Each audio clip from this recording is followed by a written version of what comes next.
Isaiah Berlin fue un célebre historiador de las ideas, teórico político e intelectual occidental del siglo XX. Hoy vamos a hablar de su libro Libertad, o Sobre la libertad, que es probablemente su obra más influyente. En esta sesión, primero les presentaré a Berlin como persona. Tanto su vida como su trayectoria intelectual fueron sumamente ricas y fascinantes, pero me centraré principalmente en su rastro intelectual y en su conciencia del problema fundamental, su inquietud intelectual básica.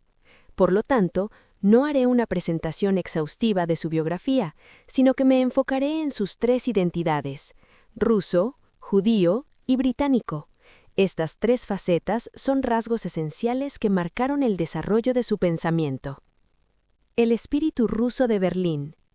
El primer rasgo de la identidad de Berlín es su espíritu ruso. Berlín nació en 1909 en Riga, Letonia, que en aquel entonces pertenecía a Rusia. A los 6 años, su familia se mudó a Petrogrado, por lo que pasó su infancia en Rusia. Aunque solo fueron 11 años, durante ese tiempo ocurrieron las revoluciones de febrero y octubre, lo cual dejó una huella profunda en su vida. En la Revolución de Febrero de 1917, Berlín presenció con sus propios ojos cómo una multitud linchaba a un policía de la era zarista. Tenía solo 7 años. Ese fue su primer recuerdo del terror de la violencia, algo que nunca olvidó, y que en su vida adulta se convirtió en la fuente empírica de sus reflexiones sobre la libertad. Su identidad rusa también lo impulsó a explorar a muchos pensadores de esa nacionalidad. Desde muy joven comenzó a leer a Tolstói y a otros autores y pensadores rusos. Descubrió que estas obras poseían una fuerte preocupación moral, se centraban en el sufrimiento y la injusticia humana, se oponían a las ataduras de las convenciones sociales y buscaban con empeño métodos fundamentales para salvar a la humanidad de sus penurias y dilemas. Según Berlín, los pensadores rusos compartían una característica común: la creencia de que existía una respuesta definitiva para los dilemas humanos, una verdad única, y creían que basándose en esa verdad para impulsar cambios sociales radicales, se podría poner fin al sufrimiento en el mundo. Sin embargo, este espíritu ruso era propenso a aliarse con la tiranía, lo que se convirtió en una cuestión recurrente en la mente de Berlín. ¿Por qué la búsqueda de un ideal puede conducir al desastre? En este sentido, la reflexión sobre la experiencia rusa moldeó su planteamiento intelectual. La conciencia judía de Berlín. El segundo rasgo de su identidad es su conciencia judía. Berlín solía decir que era un judío nacido en Rusia, y su conciencia judía también influyó en su pensamiento. Chaim Weizmann, el primer presidente de Israel, también era un judío nacido en Rusia. Berlín mantuvo una relación estrecha con él, y aunque rechazó la invitación de Weizmann para ser su asesor presidencial, se involucró en el movimiento sionista. Berlín decía que todos los judíos del mundo comparten un sentimiento común: el sentimiento de no estar en casa. Este no estar en casa es una suerte de incomodidad por no poder sumergirse completamente en el entorno, lo que le otorgó a Berlín la perspectiva de un observador externo, capaz de distanciarse. Otro judío famoso, Albert Einstein, conoció a Berlín una vez y más tarde comentó que le pareció un espectador en el gran teatro de Dios. Con esta mirada de espectador, Berlín percibió ideas y corrientes marginadas o de contracorriente que habían sido ignoradas por la tradición ilustrada, como el pensador romántico alemán Herder o el pensador conservador francés Maistre. Estos se convirtieron en la fuente intelectual de su postura pluralista. La identidad judía de Berlín lo hizo especialmente sensible a la diversidad cultural, razón por la cual también estudió el nacionalismo. Era capaz de comprender empáticamente el nacionalismo, pero también temía el poder destructivo del nacionalismo extremo. Por ello, cómo lograr una armonía entre el liberalismo y el nacionalismo fue otro de los problemas que Berlín exploró con ahínco. La experiencia británica de Berlín. El tercer rasgo de su identidad es su experiencia británica. En 1920, a los 11 años, Berlin se mudó a Inglaterra con sus padres. A partir de entonces vivió siempre allí, hasta su muerte en 1997 a los 88 años. Berlin ingresó en la Universidad de Oxford en 1927 y pasó allí 70 años. Oxford era su hogar. Fue un estudiante excepcional, lo que hoy llamaríamos un estudiante brillante. A los 23 años fue admitido como Fellow, investigador, en el All Souls College de Oxford. All Souls es la facultad más especial de la universidad. No tiene estudiantes propios, sino que cada año invita a los mejores alumnos de Oxford a examinarse para seleccionar a los 2 más destacados, otorgándoles una beca generosa para dedicarse exclusivamente a la investigación. Es uno de los mayores honores académicos en el Reino Unido. Berlin fue el primer judío de la historia en recibir tal honor. Durante los años siguientes, Berlin se dedicó a la filosofía analítica, manteniendo una relación estrecha con filósofos famosos del siglo XX como J. L. Austin y A. J. Ayer, y participando en el movimiento de la filosofía del lenguaje cotidiano de Oxford. Sin embargo, más tarde abandonó la filosofía pura para volcarse al estudio de la historia de las ideas. ¿Cómo ocurrió este cambio? Hay una historia interesante al respecto.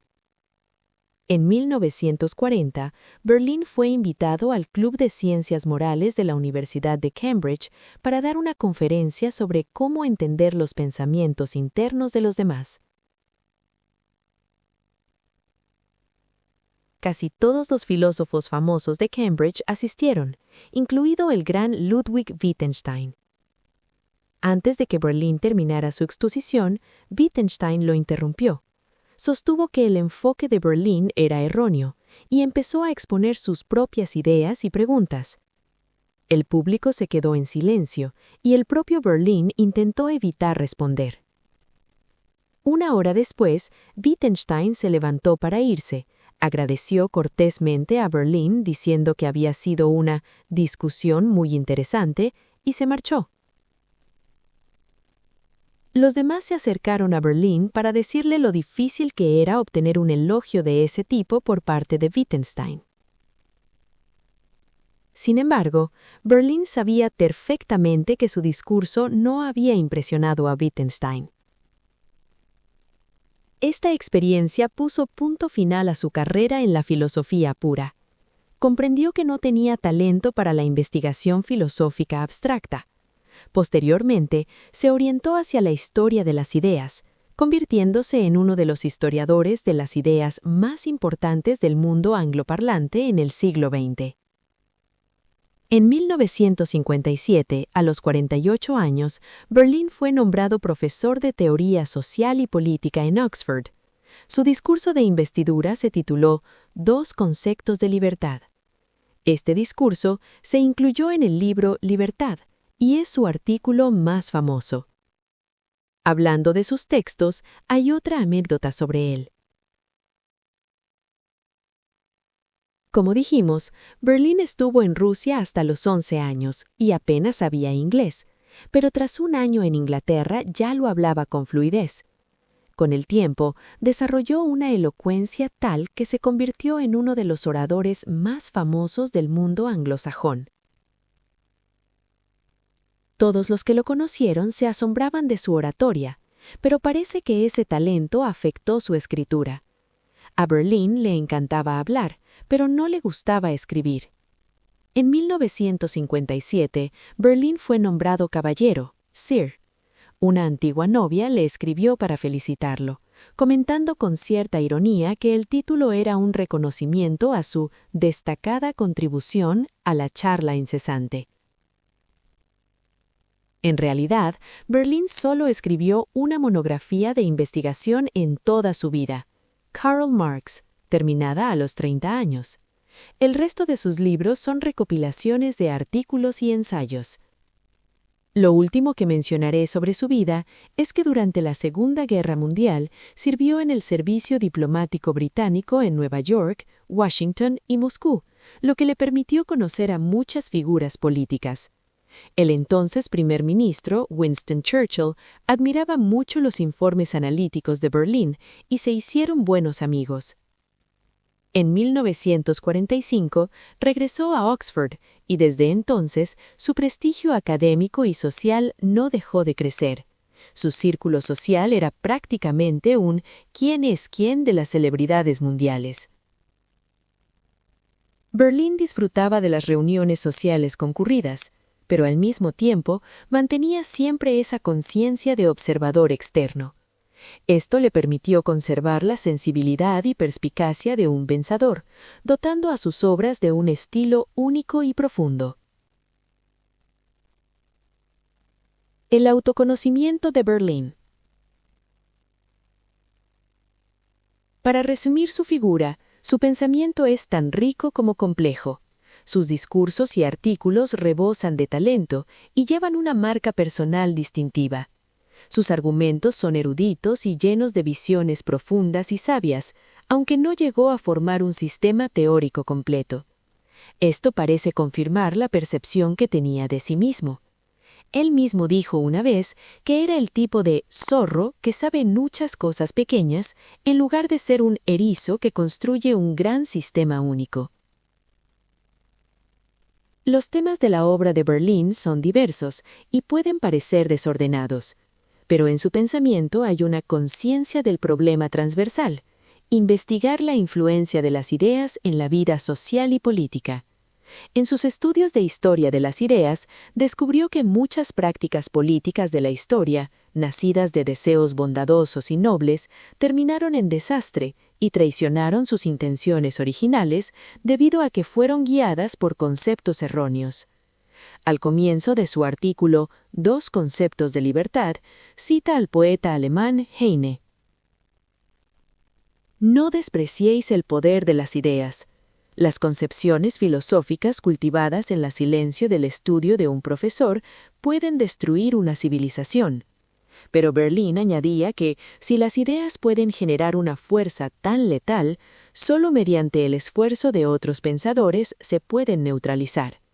Berlín se dedicó a ese esfuerzo, a analizar el origen y la evolución de las ideas, a revelar cómo conceptos originalmente puros se distorsionan y a advertir cómo los pensamientos erróneos pueden conducir a tragedias humanas. Bien, aquí termino esta sesión. En resumen, he utilizado las 3 identidades de Berlín para que comprendan su carrera académica e intelectual. En la próxima sesión hablaremos de su pluralismo de valores.